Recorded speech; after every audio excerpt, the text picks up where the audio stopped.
ശാസ്ത്രീയ ഉപനിഷത്ത് പഠനം ക്ലാസ് 241. നമ്മൾ 56-ാമത്തെ ഉപനിഷത്തായിട്ട് മുണ്ടകോപനിഷത്താണ് നോക്കുന്നത്. അതിൽ മുണ്ടകം 2 ഖണ്ഡം 1 മന്ത്രങ്ങളാണ്.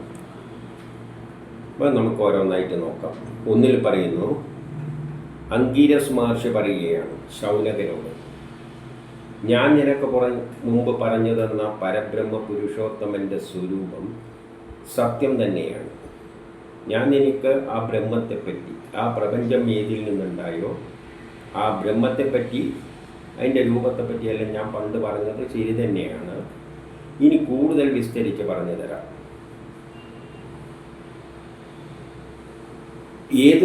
ഏതൊരു തരത്തിൽ ആളിക്കത്തുന്ന അഗ്നിയിൽ നിന്നും സ്ഫുലിംഗങ്ങൾ, പല രൂപത്തിലുള്ള സ്ഫുലിംഗങ്ങൾ 4 പാടും ചിന്നിച്ചിതറുമ്പോൾ, ഒരു തീ കത്തുമ്പോൾ, ആളിക്കത്തുമ്പോൾ അതിൽ നിന്ന് സ്ഫുലിംഗങ്ങൾ 4 ഭാഗത്തേക്കും പല രൂപത്തിൽ,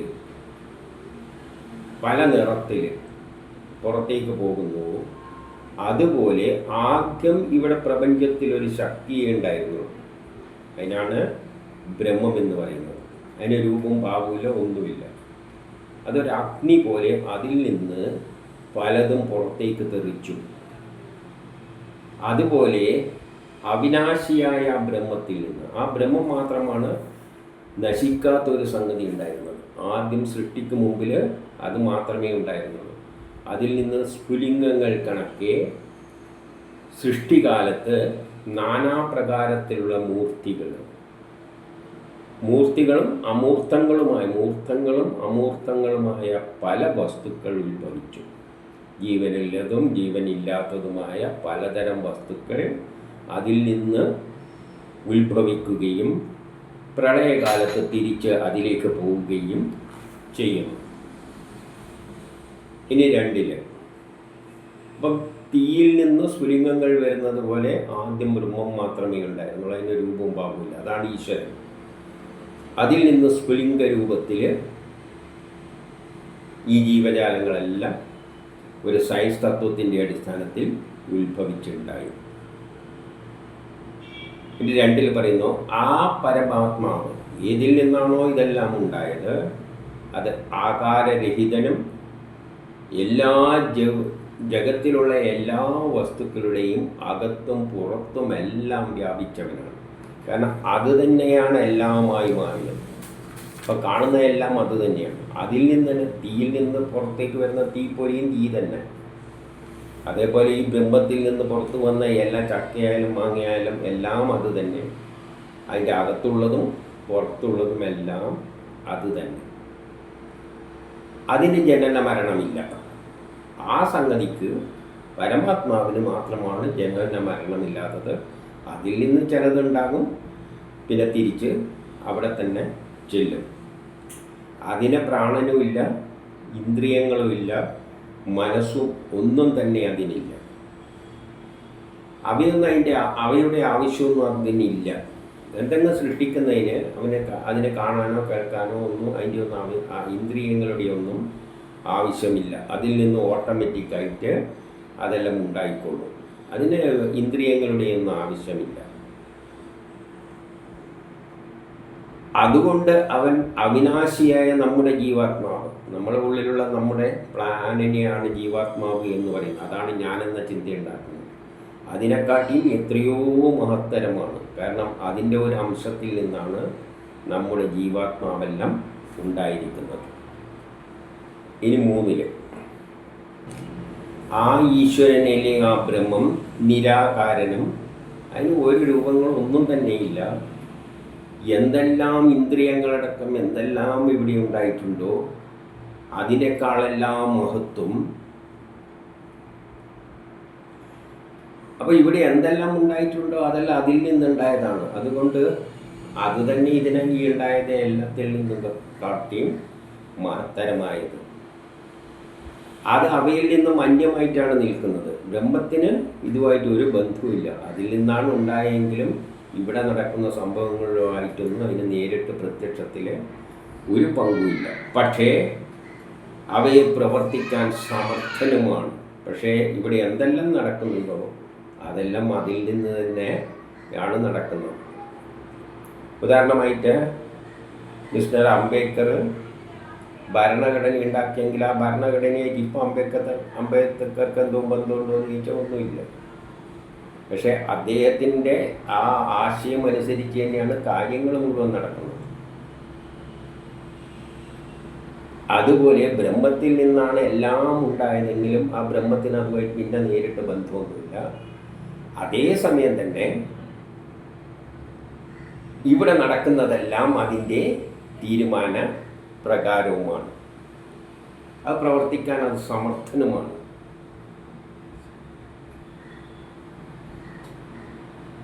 അതിൽ നിന്നു തന്നെ സൃഷ്ടിക്കാനും സൃഷ്ടിക്ക് കാരണമായ എല്ലാം ഉണ്ടായത് പ്രാണൻ, മനസ്സ് മുതലായ അന്ധകരണങ്ങൾ, ഇന്ദ്രിയങ്ങൾ, ആകാശം, ഭൂമി, വായു, തേജസ്, ജലം മുതലായ പഞ്ചഭൂതങ്ങൾ, ഇവയെല്ലാം തന്നെ അതിൽ നിന്നാണ് ഉത്ഭവിച്ചിരിക്കുന്നത്. ഇനി 4 അവൻ നിരാകാരനെങ്കിലും അതിന് നിരാകാരനാണ് എങ്കിലും അദ്ദേഹം തന്നെയാണ് പ്രത്യക്ഷമായി കാണുന്ന ഈ ജഗത്തിൻ്റെ വിരാട സ്വരൂപം.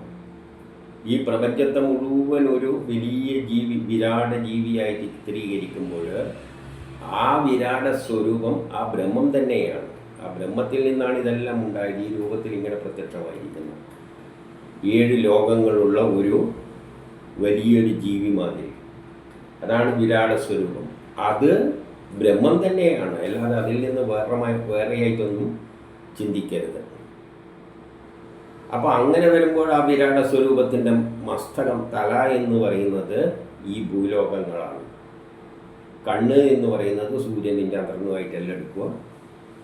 കർണങ്ങൾ എന്ന് പറയുന്നത് സമസ്ത ദിക്കുകളെല്ലാം അതിൻ്റെ കർണങ്ങളാണ്, ചെവിയാണ്.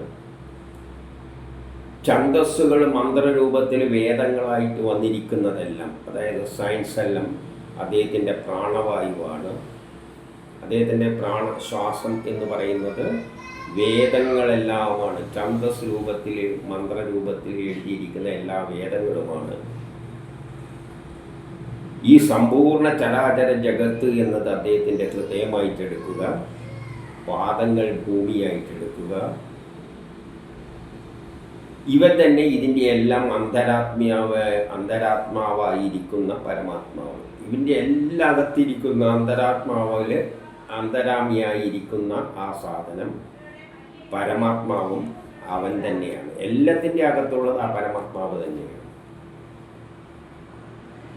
ഇനി 5 പറയുന്നു, പരമേശ്വരൻ ജഗത്തിനെ സൃഷ്ടിച്ചപ്പോൾ എല്ലാം ഒരേ രൂപത്തിലല്ല സൃഷ്ടിച്ചത്. പരമേശ്വരൻ സൃഷ്ടിക്കുമ്പോൾ എപ്പോഴും ഒരേ രൂപത്തിൽ സൃഷ്ടിക്കണമെന്നില്ല. ഓരോ മന്വന്തരങ്ങളിലും ചെറിയ ചെറിയ വ്യത്യാസങ്ങളിലൂടെയെല്ലാം സൃഷ്ടിക്കുന്നത്. അപ്പോൾ എപ്പോഴും ഒരു കമ്പ്യൂട്ടർ കോപ്പി മാതിരിയല്ല. കാരണം അങ്ങനെയാണെന്ന് നിബന്ധനയുമില്ല, നിയമങ്ങളുമില്ല. സൃഷ്ടി നടത്തുമ്പോൾ ഒരേപോലെ സൃഷ്ടിക്കണമെന്ന് അദ്ദേഹത്തിന് ഒരു നിയമവും ഇല്ല. എപ്പോൾ അദ്ദേഹം എങ്ങനെ സങ്കല്പിക്കുന്നുവോ അതുപോലെ ജഗത്തുത്ഭവിക്കുന്നു.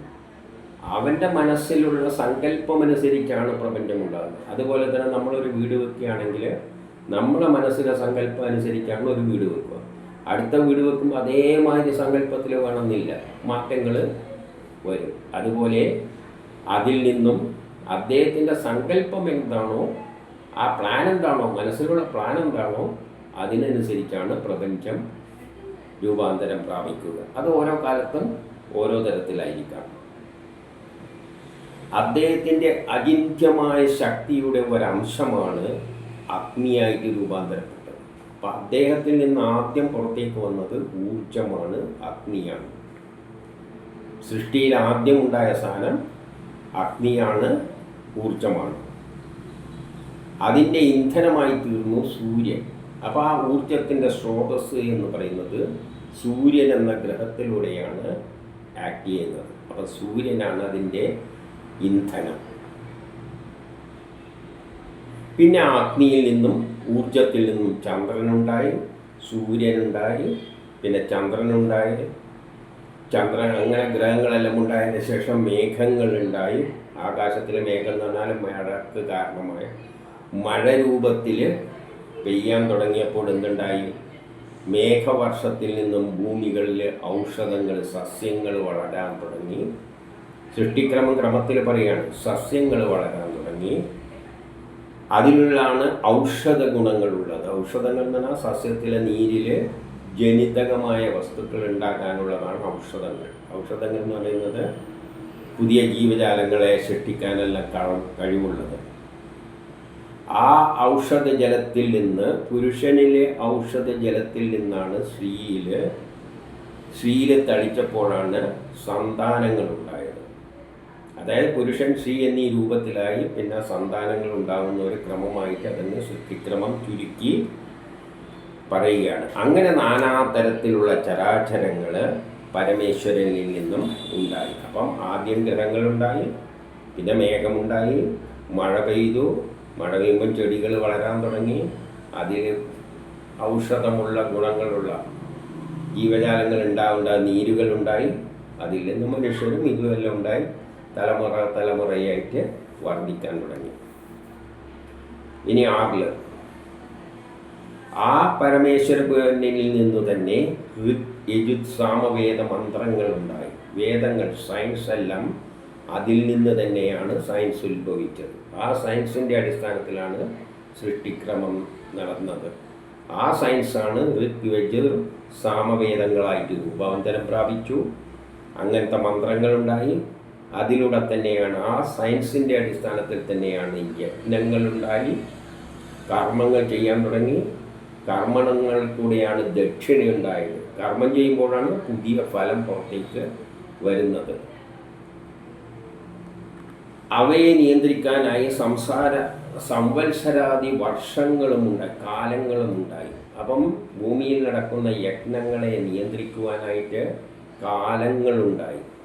കാലത്തിലൂടെയാണ് നമ്മൾ കർമ്മങ്ങൾ ചെയ്യുന്നത്. ഗ്രഹങ്ങൾ ചുറ്റുന്നതനുസരിച്ച് ഋതുക്കൾ ഉണ്ടാകുന്നു. ഋതുക്കൾ അനുസരിച്ചാണ് ഇവിടെ കർമ്മങ്ങളെല്ലാം നടക്കുന്നത്, ലോകം മുന്നോട്ടേക്ക് പോകുന്നത്. അപ്പം അത് കാലചക്രത്തിലൂടെയാണ് പ്ലാൻ ചെയ്ത് വച്ചിരിക്കുന്നത്. അതിനെ നിയന്ത്രിക്കാനുള്ള ശക്തിവിശേഷങ്ങൾ, അങ്ങനെ പല ശക്തിവിശേഷങ്ങൾ ഇവിടെ ആക്ട് ചെയ്യുന്നുണ്ട്. ഇവയെല്ലാം നിയന്ത്രിക്കുന്നതിന് പിന്നിൽ അത് സൂര്യചന്ദ്രന്മാർ പ്രകാശിപ്പിക്കുന്ന ലോകങ്ങളിലേക്കും എത്തിച്ചേർന്നു. 7, ആ പരമേശ്വരനിൽ നിന്ന് തന്നെ വസുക്കൾ, രുദ്രന്മാര് മുതലായ എല്ലാ ദേവതകളും ഉണ്ടായത്. അദ്ദേഹത്തിൽ നിന്ന് തന്നെ പല ഗുണങ്ങളുള്ള മനുഷ്യരുണ്ടായിട്ടുണ്ട്. ഭിന്നജാതി മൃഗങ്ങൾ, പക്ഷികൾ മുതലായ ജീവജാലങ്ങളെല്ലാം ഉണ്ടായി. അവയെ നയിക്കുവാൻ വേണ്ടിയിട്ട് അതിൻ്റെ അകത്തുനിന്നുണ്ടായിട്ടുണ്ട് പ്രാണൻ, അപാനൻ മുതലായ ശരീരത്തിൻ്റെ അകത്ത് നിയന്ത്രിക്കുന്ന, നാഡികളിലൂടെ നിയന്ത്രിക്കുന്ന ശക്തിവിശേഷങ്ങളുണ്ടായി. അതിനു വേണ്ട ആഹാരങ്ങളായ ധാന്യങ്ങളെല്ലാം അതിലൂടെ തന്നെ ഉണ്ടായി. അതിൽ നിന്ന് തന്നെ തപസ്, ഭക്തി, സത്യം, ബ്രഹ്മചര്യം ഇപ്രകാരമുള്ള യജ്ഞാദി കർമ്മങ്ങളെല്ലാം തന്നെ ഉണ്ടായി. അദ്ദേഹത്തിൽ നിന്ന് തന്നെയാണ് കർമ്മം ചെയ്യുക. ഭക്ഷണം വേണം, ഭക്ഷണത്തിന് വേണ്ട ഓരോ ജീവജാലങ്ങൾ നിലനിൽക്കുന്നതിന് ഭക്ഷണം വേണം. അവരെല്ലാം ഓരോന്നും കർമ്മം ചെയ്തുകൊണ്ട് അതിൻ്റെ ഫലങ്ങളെല്ലാം ഉണ്ടാകുന്നു. ഇതെല്ലാം തന്നെ ആ പരമേശ്വരനിൽ നിന്ന് സയൻസിൻ്റെ അടിസ്ഥാനത്തിൽ ഒരു ക്രമത്തിൽ സൂര്യഗ്രഹങ്ങളുടെ ചലനം കാലവുമായിട്ട് ബന്ധപ്പെട്ടുകൊണ്ട് ഉണ്ടാവുകയാണ്. ഇനി 8, അങ്ങനെ ഈ പരമേശ്വരനിൽ നിന്നും നമ്മളിൽ ഓരോരുത്തരും 7 തരം പ്രാണങ്ങളുണ്ട്. അതായത് നമ്മളുടെ നാഡികളിൽ 7 തരം സിഗ്നൽ സിസ്റ്റമുണ്ട്. അവ 7 തരം ഇന്ദ്രിയങ്ങളിലൂടെ പ്രകാശിക്കുന്നു. എന്തെല്ലാണ് 7 തരം? 2 കണ്ണുണ്ട്. നമ്മൾ വിഷയങ്ങളെ തിരിച്ചറിയുന്നത് 2 കണ്ണ്, പിന്നെയോ 2 ചെവി, 1 ത്വക്ക്, 1 നാക്ക്, 1 മൂക്ക്. ഇങ്ങനെ 5 തരം സംഗതികളിലൂടെയാണ് ഈ ലോകവുമായിട്ടെല്ലാം ബന്ധപ്പെടുന്നത്. ഏത് ക്രമത്തിൽ? കാഴ്ച, കേൾവി, സ്പർശനം, സംസാരം, ശ്വസിക്കൽ മുതലായവയിലൂടെ. ഇവയിലൂടെയാണ് ഈ പ്രപഞ്ചവുമായിട്ടുള്ള എല്ലാ വിഷയങ്ങളും കണ്ടിട്ടും കേട്ടിട്ടും എല്ലാം ഈ പ്രപഞ്ചവുമായിട്ട് നമ്മൾ ബന്ധപ്പെടുന്നത് ഇവയിലൂടെയാണ്. അങ്ങനെ ഇതുമായിട്ട് ബന്ധപ്പെട്ട 3 സമിത്തുക്കളും 7 പ്രകാരങ്ങളും ഹവിസ്സുകളുമെല്ലാം ഉത്ഭവിച്ചു. ഈ 7 ഇന്ദ്രിയങ്ങളും നമ്മുടെ 7 ഇന്ദ്രിയങ്ങളും 7 ലോകങ്ങളുമായിട്ട് ബന്ധപ്പെട്ടിട്ടാണ് പ്രാണനിലൂടെ 7 പ്രാണങ്ങളിലൂടെ ബന്ധപ്പെട്ടിരിക്കുന്നത്. പ്രാണൻ എന്ന് പറയുന്നത് ഗ്രഹങ്ങളെല്ലാം നമ്മുടെ നാഡികളിൽ സഞ്ചരിക്കുന്ന സിഗ്നൽ സിസ്റ്റത്തെയാണ് പ്രാണൻ എന്ന് പറയുന്നത്. ഈ നാഡികളിലൂടെ പ്രപഞ്ചത്തിലുള്ള ഗോളങ്ങളെല്ലാം തന്നെ നമ്മളെ സ്വാധീനിച്ചിട്ട് നമ്മളെ പ്രാണനുമായിട്ട് ബന്ധപ്പെട്ട് കിടക്കുന്നുണ്ട്. സൂര്യൻ്റെ സ്വാധീനം നമ്മളെ നാഡികളിലൂടെ ആക്ട് ചെയ്യുന്നുണ്ട്. ചന്ദ്രൻ്റെ ഉണ്ട്. മരുത്തുക്കൾ ഈ പ്രപഞ്ചത്തിലുള്ള എല്ലാം നമ്മളെ നാഡികളിലൂടെ ആക്ട് ചെയ്യുന്നുണ്ട്. അപ്പം ഈ പ്രാണനിലൂടെയാണ് 7 ലോകങ്ങളുമായിട്ട് നമ്മൾ ബന്ധപ്പെട്ട് കിടക്കുന്നത്. നമ്മളെ സ്വാധീനിക്കുന്നുണ്ട് ഈ പ്രാണനിലൂടെ. 7 തരം സിഗ്നൽ സിസ്റ്റത്തിലൂടെ നമ്മളെ നാഡികളിലൂടെ ഒഴുകുന്ന 7 തരം സിഗ്നൽ സിസ്റ്റത്തിലൂടെ ഈ പ്രപഞ്ചത്തിലുള്ള എല്ലാ വസ്തുക്കളുമായിട്ട് ഈ 7 ലോകങ്ങളുമായിട്ട് ബന്ധിപ്പിച്ച് വെച്ചിരിക്കുകയാണ്. എന്നിട്ട് ആ പ്രാണങ്ങളിലൂടെയാണ് ഇവയെല്ലാം നിയന്ത്രിക്കപ്പെടുന്നത്, നമ്മുടെ കർമ്മങ്ങളെല്ലാം. അപ്പം നമ്മൾ എന്ത് ചെയ്യുന്നുണ്ടെന്നുള്ളത് 7 ആകാശത്തിലുള്ള എല്ലാ ഗ്രഹങ്ങളും എല്ലാം കൂടിയിട്ട് അവയുടെ ചലനത്തിൻ്റെ അടിസ്ഥാനത്തിലാണ് നമ്മൾ കർമ്മങ്ങൾ ചെയ്യുന്നത്. അപ്പം വെറും സൂര്യനും ചന്ദ്രനും മാത്രം അല്ല. എന്നിട്ട് ഉറങ്ങുന്ന സമയം ഇവയെല്ലാം മനസ്സുമായി ചേർന്നിട്ട്, അപ്പം ഈ ഇന്ദ്രിയങ്ങളെല്ലാം ബാഹ്യമായിട്ട് എപ്പോഴും ബന്ധപ്പെട്ടുകൊണ്ടിരിക്കുകയാണ്. അതിനനുസരിച്ച് നമ്മുടെ നാഡികളിലൂടെ സിഗ്നൽ ഉണ്ടാകുന്നുണ്ട്. പക്ഷെ ഉറങ്ങുന്ന സമയം ഈ മനസ്സുമായി ഇന്ദ്രിയങ്ങൾ കാണുന്നത് കേൾക്കുന്നതെല്ലാം അങ്ങനെ ഇല്ലാതെയാകും. മനസ്സുമായി ചേർന്നിട്ട് ഹൃദയത്തിൽ പോയിട്ട് നിദ്ര കൊള്ളുന്നു. കാരണം നാഡികളുടെ കേന്ദ്രം ഹൃദയമാണ്. നാഡികളിലൂടെയാണ് നമ്മളെ എല്ലാ അവയവങ്ങളെയും ആക്ടിവേറ്റ് ചെയ്യുന്നത്. അതിൻ്റെ കേന്ദ്രം ഹൃദയമായതുകൊണ്ടാണ് അവിടെ എന്ന് പറയുന്നത്.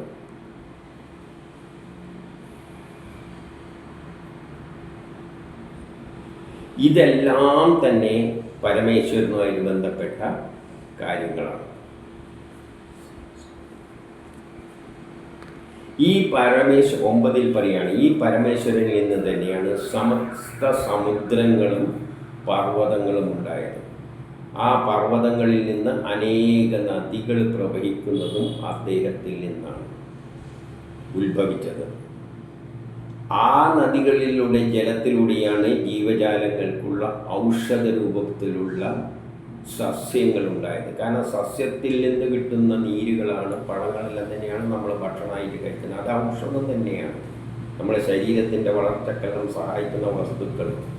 പഴം വാങ്ങി ചക്കയെല്ലാം തിന്നുന്നുണ്ടെങ്കിൽ അതിൽ നിന്ന് തന്നെയാണ് നമുക്ക് ശരീരത്തിന് വേണ്ട, സൃഷ്ടിക്ക് വേണ്ട വസ്തുക്കളെല്ലാം ഉപയോഗിക്കുന്നത്. അതെല്ലാം ഔഷധമായിട്ട് തന്നെ കാണുന്നു. നമ്മുടെ ശരീരത്തിൻ്റെ പ്രവർത്തനത്തെ നിലനിർത്തുന്ന വസ്തുക്കൾ. അതിൽ നിന്ന് തന്നെയാണ് സമസ്ത വസ്തുക്കളും ഔഷധങ്ങളും ഉത്ഭവിച്ചത്. അവയുടെ എല്ലാം അന്തരാമിയായിട്ട്, എന്നിട്ട് അതിൻ്റെ എല്ലാം അന്തരാമിയായിട്ട് ആ പരമേശ്വരൻ ജീവാത്മാവോടുകൂടി ഇരിക്കുന്നുണ്ട്. നമ്മളുള്ള ജീവാത്മാവോടുകൂടി, എല്ലാറ്റിൻ്റെയും ഉള്ളിലുള്ള ജീവാത്മാവോടുകൂടി ആ പരമേശ്വരൻ സർവവ്യാപിയായിട്ട് എല്ലാത്തിലും വ്യാപിച്ച് അവയെ പ്രത്യക്ഷത്തിൽ നിയന്ത്രിക്കുന്നില്ലെങ്കിലും അത് തീരുമാനിച്ച വരെ തന്നെയാണ് കാര്യങ്ങൾ നിയന്ത്രിക്കപ്പെട്ടു പോകുന്നത്. പിന്നെ 10 പറയുകയാണ്, തപസ് എന്ന് പറഞ്ഞാൽ സംയമരൂപമായ സാധന. നമ്മൾ സംയമനം പാലിച്ചുകൊണ്ട് ഒന്നിനെ തന്നെ ചിന്തിച്ചിരിക്കുന്നതാണ് തപസ്. കർമ്മം എന്ന് പറയുന്നത് ബാഹ്യ സാധനകളോടുകൂടിയ യത്നങ്ങളാണ്. പുറത്ത് നമ്മൾ ചെയ്യുന്നതാണ് കർമ്മം, അകത്തേയല്ല. അകത്തെന്തല്ലോ നടക്കുന്നുണ്ട്, അത് കർമ്മമല്ല, നമ്മുടെ കർമ്മമല്ല. നമ്മളെ കർമ്മം നമ്മൾ പുറത്ത് ലോകവുമായിട്ട് ചെയ്യുന്നത്. ഇവയെല്ലാം പരമാത്മാവിൻ്റെ രൂപം തന്നെ. ഇതെല്ലാം പരമാത്മാവ് തന്നെയാണ് ചെയ്യുന്നത്. നമ്മളായി വന്നുകൊണ്ട് അങ്ങനെ അന്തരാമിയായ ഹൃദയത്തിൽ വസിക്കുന്ന പരമേശ്വരനെ യാതൊരാൾ തിരിച്ചറിയുന്നുവോ അങ്ങനെ നമ്മളെ എല്ലാം ഈ പ്രപഞ്ചവുമായിട്ട് ബന്ധപ്പെട്ടുകൊണ്ട് വ്യാപിച്ചുകൊണ്ടിരിക്കുന്ന ഒരു പരമേശ്വരൻ നമ്മുടെ ഉള്ളിലുണ്ടെന്ന് ആര് തിരിച്ചറിയുന്നുവോ അപ്പോൾ ആ അവിദ്യാരൂപമായ അവൻ്റെ അന്തരാത്മാവിലുള്ള എല്ലാ അശുഭങ്ങളെയും അവൻ കടത്തിക്കളയും.